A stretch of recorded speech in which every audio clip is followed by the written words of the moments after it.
Gregory Shepard, an entrepreneur who's built and sold 12 businesses, a recipient of 4 private equity awards, TEDx speaker, and Forbes author. This is the Boss Podcast with Gregory Shepard. Welcome back to the Boss Podcast. If you're enjoying the show, please tell a friend. When you get a chance, tell us what you think. Leave a review on Apple, Spotify, or wherever you listen to a podcast. Now let's get into this.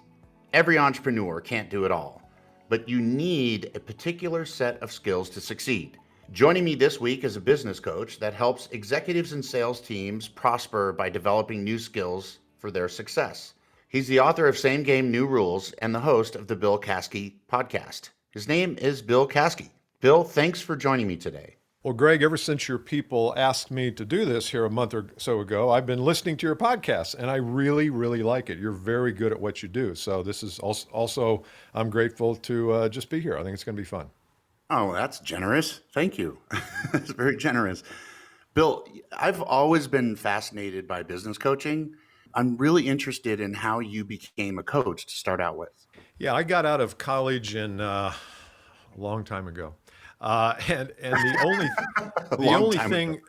only thing I really had on my radar, everybody said, you know what, Bill, you need to get in sales. You should be in sales. Try for a sales job. And I really didn't want to go back and get an MBA. I wasn't smart enough. So I started hunting around for sales jobs, and I found one with a Caterpillar dealer in Indianapolis. And it was kind of an entry level, and you'd go out and call on contractors. And I had such a bad taste in my mouth because there was no training, there was no coaching, there was no nothing. And I really struggled for several years at that. And it wasn't until it was almost like an awakening. One night I said, Caskey, if you're going to be successful in anything in business, you'd better get some training. You better get some knowledge and some wisdom. So that kind of set me on the path of trying to learn all I could about selling and business and strategy and marketing and all those things. So that was back in the 80s. And then in 1990, I started my own training business because I felt like, well, if I'm going to learn this stuff, the best way to learn it is to teach it. So that's what I did. That's true. That's true. It does work that way. I love your humble beginning because I have a very similar background, starting with nothing. Yeah. And moving my way up. Sometimes I'm afraid to tell the story because it feels like, well, if I'm going to hire you to be a sales trainer for my company and a coach, you didn't like sales, you weren't good at it, why would I hire you? But I think we all have a transformational experience from the time we're young or the time that we didn't do something well and we knew we were awful at it. And at some point you just decide, you know what, enough, I got to get good at this. Yeah. And, I always think there's a difference between intelligence and experience, so what you have is you have the ability to have the intelligence to understand, the little algorithms that have to do with sales, but then you have the experience and the wisdom because you've been doing it for so long, right? So you can't teach experience to somebody unless you have a class environment like you do with your firm. One of the things that caught my eye, I wanted to ask you about this. One of the things that caught my eye on your LinkedIn profile is mindset plus mechanics equals results. Can you walk me through that a little bit? Yeah, I'm a pretty simple guy. At least that's what my wife and family tell me. And I need to block things down and make them simple. And so as over the last 20, 25 years, I've written a lot of content. And 2 or 3 years ago, I looked at all the things that I had done and asked myself, is there a way to simplify this a little bit? Because, having 17,000 things that I'm going to teach someone doesn't work very well. So I came up with this concept. I think there's the mental game or the emotional game, and then there's the mechanical game. There's everything that happens outside and everything that happens inside a salesperson or an entrepreneur. And I think the inside is every bit as important as the outside, and yet not too many people really teach and train and coach much on the inside stuff. And when I looked at my clients over the years and went back and, kind of assessed how they were doing with the material, almost every one of them said, Bill, you have good sales techniques, but it's all the mindset stuff that has changed my world and changed my life. And so as I started to hear that, I started to dive even deeper into the mindset. And it's fascinating because it's like another dimension of growth when you start talking about mental constructs and frameworks and points of view and things like that. It never ends. Whereas there's only so much technique you can teach to somebody. If you get good at asking questions and positioning yourself, there's 5 or 6 other things, you're kind of at the end of that line.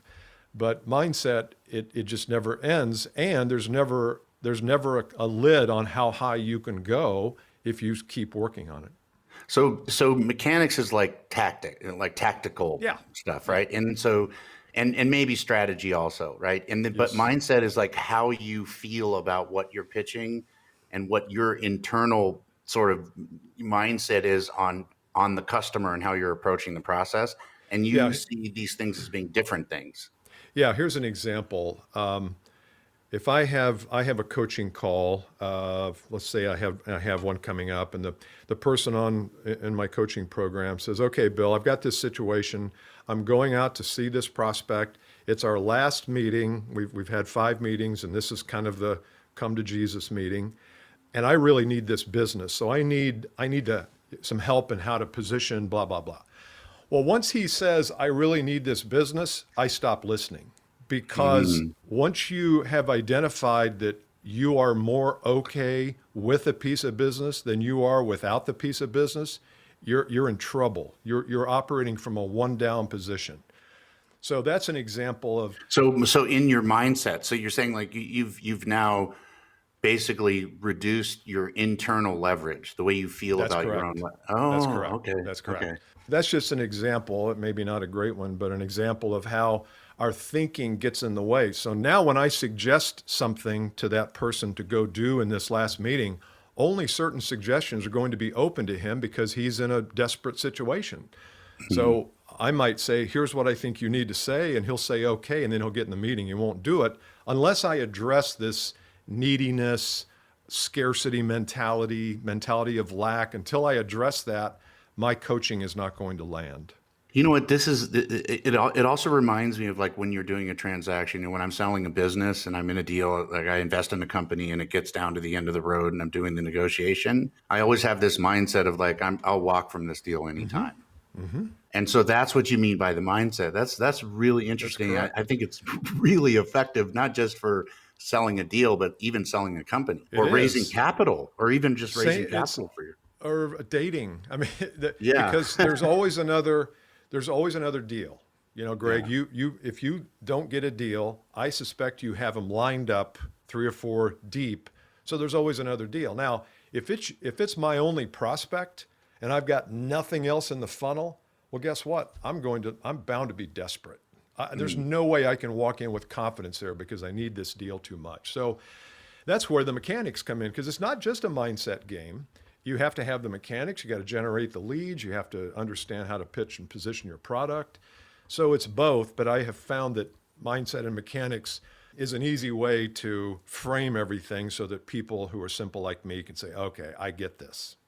Yeah, I love that. And you've said that the customer doesn't have time to connect the dots of your complex solution. So you got to get good at explaining the complexities, because a confused buyer just doesn't buy anything. Never buys. Yeah. I don't know who said that, Greg. A confused buyer never buys. I love that line. I never know who to attribute it to. I thought it was you. Well, maybe it was. Now, I've said that before. Whenever I hear something, I always like to attribute it because I think, it's only the right thing to do, but I've never figured out on that one. And then sometimes you have a saying and it turns out there's like 19 people and everybody's fighting for the mantle to say who said it first. When you sit down with your folks, right, and you're coaching somebody and you're sitting there going, "Listen, you need to make sure that you connect the dot. You explain this to them in a way that they can get it." So, because of the fact that a confused buyer just goes, "Look, I don't understand it. I'm not going to buy it." Right. And this is the same with an investor. Like when I look at businesses to invest in, if I don't understand the business, I don't invest. Right. I have to understand it. I'm assuming this is a mechanics thing more than a mindset thing. I agree. Yes, it is. So how would somebody sort of go about, what would be the process that they sit down? Is there 4 bullet points or something that they would go through to understand that? Or do they read Same Game, New Rules, your best-selling book in order to get that? Well, of course, you know the answer to that, Greg. No, I think you said the key word there, and that's process. There is a process to communicating And unfortunately, what we have tended to do, and I think entrepreneurs are kind of bad at this generally. I'll probably lose 90% of your audience by saying that, but we entrepreneurs are so damn proud of our value and the product and the service and how great we are that we never think, okay, well, how am I going to take that value and really communicate it properly to a person who's either going to raise their hand and say yes or walk away and say no. So this packaging of the content, packaging of the message is really important. I was on a call yesterday with one of my coaching people. She sells to the public sector here in the U.S., to federal government and military. And she was having trouble getting the second call. So she would call an Army major up, National Guard or whomever, and say, look, I've got this product. And this person would say, well, let me pass you on to my lieutenant colonel, and they'll see if they like it. You send them some information, and if we like it, we'll set up a call. And guess what? Nobody ever calls. And so I said, what was your message? When the person said, well, tell me what you do, what did you say to that? And it was I wish I'd had it recorded, but I'm not trying to belittle her, because she just never thought about it before. But it was basically a we message. We do this, we do that, we do this. We're going to be awesome for you. And I said, what are the circumstances that major, colonel, commander is going through in his life right now in absence of your product? There must be some pain, there must be some frustration, untenable dilemma that they're in. And she goes, oh, that's easy.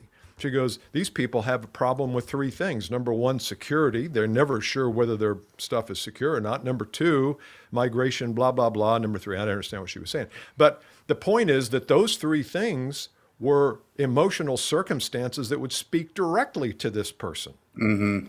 So rather than make these messages, and that's probably the number one lesson here that an entrepreneur listening can take is, okay, when I go out and deliver my message, is it about me or is it about them? And it's got to be about them, because they have no way of connecting the dots if your message is all about how great you are.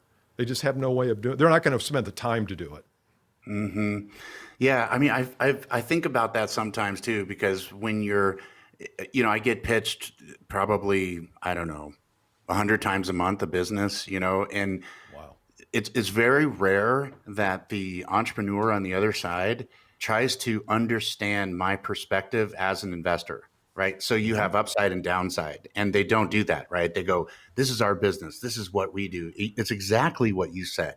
That really resonates with me. Here's our return. Here's where we're going. Here's what we're anticipating. Nothing about you. And you're the guy that is going to make it or break it for them, possibly with investment. So it's just I think it's hard for us, though, Greg, because we are so used to looking through our eyes all day long. It's hard for us to shift gears and look through the eyes of another. Mm-hmm. And that's really what core key messaging is. What's my customer facing? What are their dilemmas each day? How is their life not so hot because I'm not in it? And boy, if you can isolate and write down 5 to 10 things, now you're building your message. And that's how you get someone's attention, is you say, look, we work with VPs of sales who struggle with 3 things, basically. Number one, they look at their sales team and they know their sales team could be better than they are. There's good people, but they're just not generating the new business they know they should. Well, I'm just giving you an example. That would be an example of something that I would say to a VP of sales. Well, there's no VP of sales alive that doesn't have that feeling somewhere like, yeah, we could do more. Yeah, we're good, but we could be so much better. Mm-hmm. So it's like mile in their shoes kind of thing. Yeah. So if I can tap into a little bit of that emotion, now they know where I'm coming from, and they know that I know where they're coming from. That's fantastic. Do me a favor, Bill, and hang on for one moment.